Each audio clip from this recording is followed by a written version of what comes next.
안녕하세요, 헬레네입니다. 오늘 함께 이야기를 나눌 책은 파울로 코엘료의 내가 빛나는 순간입니다. 박태욱이 옮겼고 자언과 모음에서 편했습니다. 세계에서 가장 많은 언어로 번역된 작가가 누군지 알고 계시나요? 짐작하셨을 텐데요. 우리가 잘 알고 있는 파울로 코엘료입니다. 170개의 나라에서 82개의 언어로 번역되었으니 세계적인 작가죠. 영상을 보시는 여러분들 중에서도 파울로 코엘료의 작품을 한 권도 읽지 않으신 분은 아마 없을 것 같습니다. 날 때부터 소설가였을 것 같은 그의 직업은 굉장히 다양했는데요. 저널리스트, 록스타, 극작가, 게다가 음향에서 중역으로도 일을 했었습니다. 그러다 갑자기 산티아고로 순례길을 떠나게 되면서 인생의 전환점을 맞게 됩니다. 돌아와서 그때의 경험을 바탕으로 쓴 데뷔작이 순례자이고요. 그 다음 해에 가장 잘 알려진 책인 연금술사를 발표하게 되죠.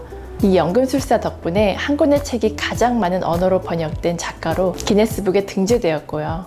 이 외에도 브리다, 베로니카 죽기로 결심하다, 알레프, 오 자히르, 포르토벨로의 마녀, 마법의 순간 같은 많은 작품이 있습니다.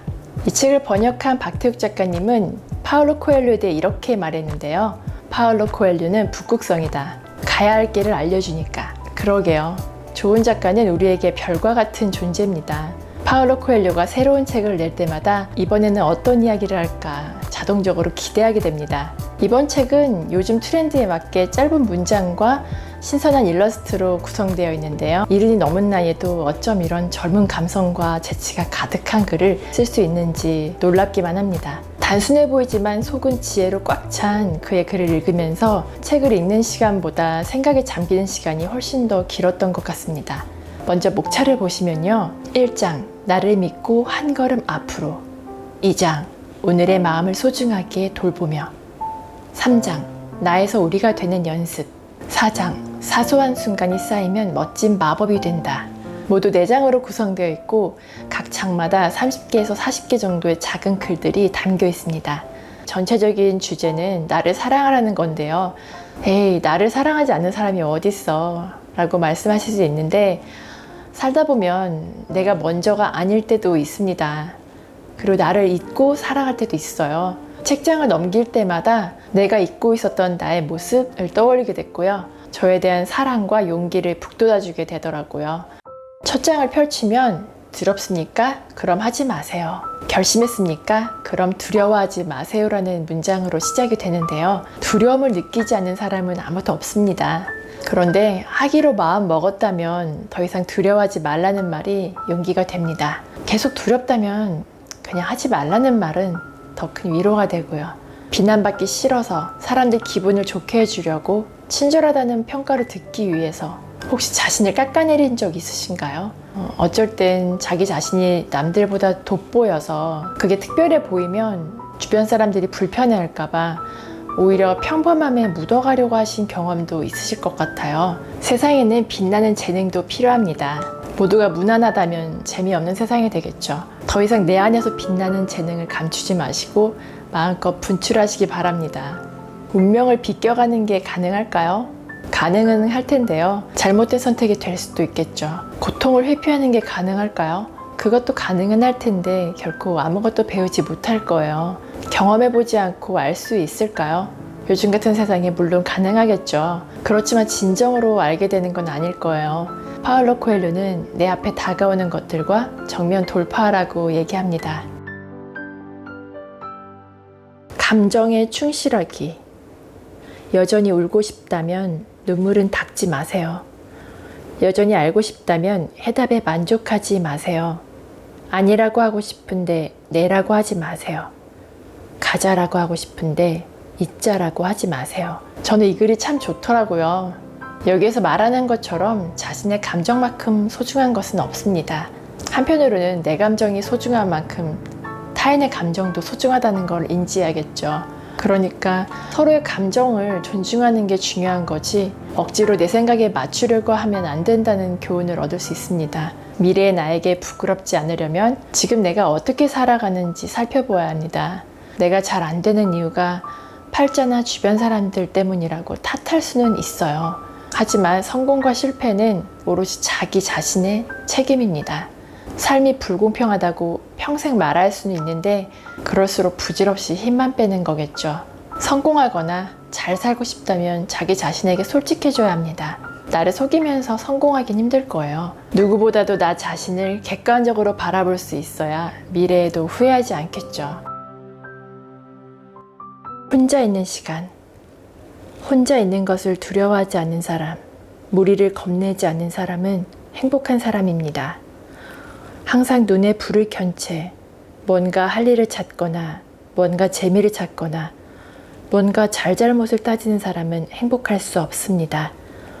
혼자 있어 보지 않으면 나 자신을 알 수 없습니다. 나 자신을 모르면 고독을 무서워하게 됩니다.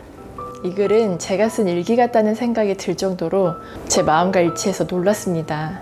어릴 때는 혼자 있으면 큰일 나는 줄 알고 꼭 누군가를 만나려고 애를 썼는데 지금은 혼자 있는 시간이 너무 좋고 귀하게 느껴집니다. 혼자가 되었을 때 비로소 나를 만날 수 있으니까요. 그냥 아무 생각 없이 휴식하는 것도 좋지만 이왕이면 나를 성장시키는 시간을 갖는 게 더 좋겠죠. 그런 시간들이 쌓여서 더 단단한 삶을 만들어가는 것 같습니다.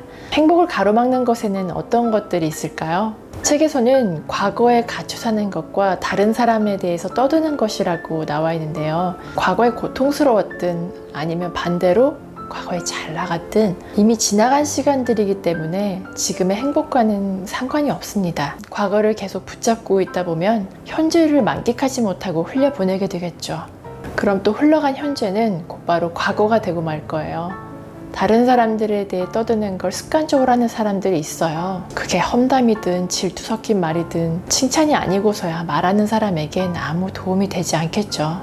누군가를 미워하는 마음은 정말 무겁고 힘들기 때문에 내 마음이 편해지고 행복해지려면 용서하는 게 좋다는 말을 많이 하잖아요. 그런데 용서에도 기술이 있습니다.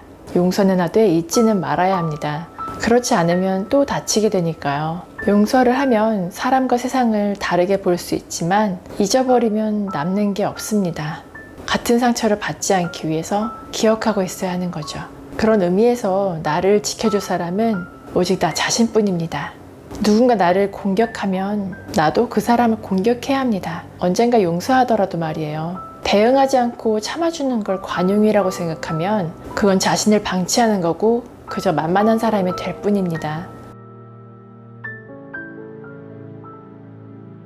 영혼의 만남. 책을 산다는 것은 단지 내용만 사는 것이 아닙니다. 수많은 시간에 걸친 착오와 고된 작업을 사는 것이고 수많은 좌절과 기쁨의 순간을 사는 것이죠. 책을 산다는 것은 저자의 마음과 나의 영혼, 그리고 내 삶의 일부를 공유하는 것입니다. 오랜 시간 동안 글을 써온 작가로서 할 수 있는 말이죠. 책을 사서 읽는 독자의 입장인 저도 책을 구입할 때마다 단순히 책값을 지불하고 종이로 된 물체를 소유했다고 생각하지는 않습니다. 그보다는 눈에 보이지 않지만 저자의 생각과 마음을 만날 수 있다고 여깁니다. 대신 저는 제 삶의 일부인 시간을 들여 책을 읽고 저자를 만나는 거예요. 그런 의미에서 삶의 일부를 공유한다는 말이 와닿더라고요. 일상이 풍요로워지는 행동은 거창하지 않습니다. 단순하게 살고 꿈을 크게 갖고 늘 감사하면서 사랑을 베풀고 크게 웃는 거예요. 그렇게 하는 게 나를 사랑하는 법이겠죠. 오늘도 끝까지 함께 해주셔서 감사드리고요. 구독과 좋아요, 댓글은 큰 힘이 되니 꼭 기억해 주세요. 즐거운 하루 보내시고 다음에 또 만나요.